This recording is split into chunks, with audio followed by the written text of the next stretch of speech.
Saldus pyragas ir šiltas žodis – toks vienintelis tikslas, kuris aktyvius šiauliečius palydint senuosius metus atlydėjo į globos namus.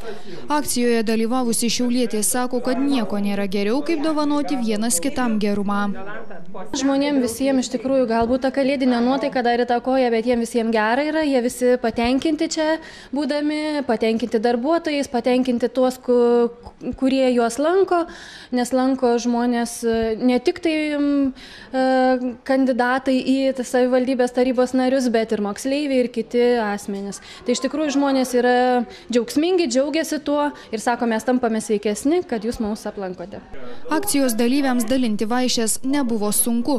Donatas sako, jog smagu žiūrėti, kokiu gerumu švyti čia gyvenančių žmonių akys, kaip su šypsena veide jie priima čia užsukančius svečius.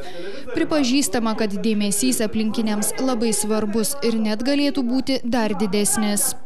Gerai, kad mes arba kažkokie tai žmonės, kurie aktyviai dalyvauja visuomenį, gali pagelbėti, gali juos aplankyti. Ir tiesiog tikrai, manau, jiem yra malonu ir mums patiems turėtų būti malonu ir kuo dažniau reikėtų ateiti, ne tik tai progom, bet galbūt ir be progos einant pro šalį užsukti. Šiaulių miesto savivaldybės globos namuose yra 35 vietos, dar 3 skirtos trumpalaikiai globai. Šiuo metu čia gyvena 31 asmuo. Jauniausiai šių namų gyventojai 37, vyriausioji kitais metais švęs 100 metų jubiliejų. Aina Valčiukaitė, Algirdas Dilinskis, Šiaulių televizijos žinios.